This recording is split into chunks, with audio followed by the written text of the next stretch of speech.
ಇವತ್ತಿನ ಈ ವಿಡಿಯೋದಲ್ಲಿ ಕರ್ನಾಟಕ ಗ್ರಾಮೀಣ ಬ್ಯಾಂಕ್ ಅಂದರೆ KVGB ಏನು ಬ್ಯಾಂಕ್ ಇತ್ತಲ್ಲ, ವಿಕಾಸ್ ಗ್ರಾಮೀಣ ಬ್ಯಾಂಕ್, ಅದು ಈಗ ಕರ್ನಾಟಕ ಗ್ರಾಮೀಣ ಬ್ಯಾಂಕ್ ಆಗಿದೆ. ಅಲ್ಲಿ ನೀವು ಹೇಗೆ ಹೊಸ ಪಾಸ್ಬುಕ್ಕನ್ನು ನಿಮಗೆ ತೊಗೋಬೇಕು ಕಂಪ್ಲೀಟ್ ಮಾಹಿತಿ ನಿಮಗೆ ಈ ವಿಡಿಯೋದಲ್ಲಿ ತಿಳಿಸ್ಕೊಡ್ತಾನೆ. ಮೊದಲದಾಗಿ KVGB ಒಂದು ಹಳೆ ಪಾಸ್ಬುಕ್ ಇಲ್ಲಿ ನೋಡ್ತಾ ಇರ್ಬೋದು, ಈ ರೀತಿಯಾಗಿತ್ತು. ಈಗ ಕರ್ನಾಟಕ ಗ್ರಾಮೀಣ ಬ್ಯಾಂಕ್ ಮರ್ಜ್ ಆದಮೇಲೆ ಈ ರೀತಿಯಾದ ಒಂದು ಪಾಸ್ಬುಕ್ ಕೊಡ್ತಾ ಇದ್ದಾರೆ. ಇದನ್ನು ತೊಗೊಳ್ಳೋಕ್ಕೆ ನೀವು ಬ್ರಾಂಚ್ಗೆ ವಿಸಿಟ್ ಮಾಡಬೇಕು. ಬ್ರಾಂಚ್ಗೆ ವಿಸಿಟ್ ಮಾಡಿ ಇಲ್ಲಿ ಅಪ್ಲಿಕೇಶನ್ ಅಂತ ಏನಿರೋದಿಲ್ಲ, ಡೈರೆಕ್ಟಾಗಿ ಹೇಳಿ ನಿಮ್ಮ ಹಳೆ ಪಾಸ್ಬುಕ್ ಇದ್ದರೆ ಅದನ್ನ ಕೊಡಿ, ಹೊಸದು ಕೊಡ್ತಾರೆ. ಅದು ಫಿಲ್ ಆದಮೇಲೆ ಮಾತ್ರ ಕೊಡ್ತಾರೆ, ಇಲ್ಲಾಂದರೆ ಕೊಡಲ್ಲ. ಇಲ್ಲಾಂದರೆ 100 ರೂಪೀಸ್ ಪ್ಲಸ್ GST ಆಗುತ್ತೆ. ನಂದು ಹಳೆ ಪಾಸ್ಬುಕ್ ಕಳೆದಿತ್ತು, ಅದಕ್ಕೆ 100 ರೂಪೀಸ್ ಪ್ಲಸ್ GST ಇಲ್ಲಿ ಚಾರ್ಜ್ ಆಗುವಂಥದ್ದು. ಅದನ್ನು ನೆನಪಲ್ಲಿ ಇಟ್ಕೊಳ್ಳಿ.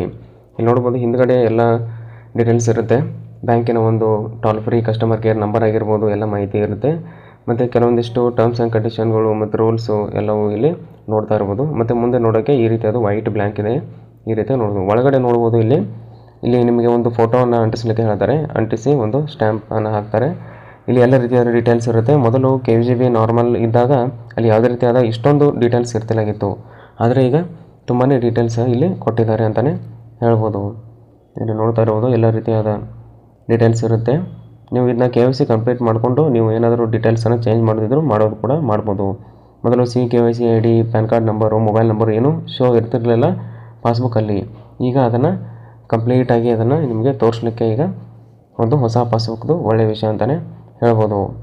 ಅದೇ ರೀತಿಯಾಗಿ ಇಲ್ಲಿ ಒಳಗಡೆ ನೋಡೋದಾದರೆ ಇಲ್ಲಿ ಈ ರೀತಿಯಾಗಿ ನೀವು ಪ್ರಿಂಟ್ ಮಾಡಿದಾಗ ನಾರ್ಮಲ್ ಸ್ಟೇಟ್ಮೆಂಟ್ ಇಲ್ಲಿ ಬಂದೇ ಬರುತ್ತೆ. ಇಲ್ಲಿ ಯಾವುದೇ ರೀತಿಯಾದ ಒಂದು ಚೇಂಜಸ್ ಇಲ್ಲ. ಆದರೆ ಫ್ರಂಟ್ ಪೇಜ್ನಲ್ಲಿ ತುಂಬಾ ಒಳ್ಳೆಯ ವಿಷಯ ಅಂತಲೇ ಹೇಳ್ತಾನೆ.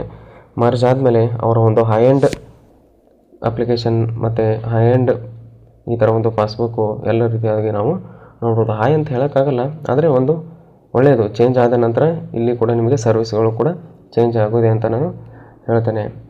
ಮತ್ತು ನೀವು ಇಂಟರ್ನೆಟ್ ಬ್ಯಾಂಕಿಂಗ್ ಆಗಿರ್ಬೋದು ಎಲ್ಲವೂ ನಾವು ಹೇಗೆ ಮಾಡೋದು ಅಂತ ನಿಮಗೆ ವಿಡಿಯೋ ಮಾಡಿ ತಿಳಿಸ್ಕೊಡ್ತೇನೆ. ಆ ಎಲ್ಲ ವಿಡಿಯೋಗಳ ಲಿಂಕು ಡಿಸ್ಕ್ರಿಪ್ಷನಲ್ಲಿರುತ್ತೆ, ನೀವು ಅಲ್ಲಿ ಹೋಗಿ ನೋಡ್ಬೋದು.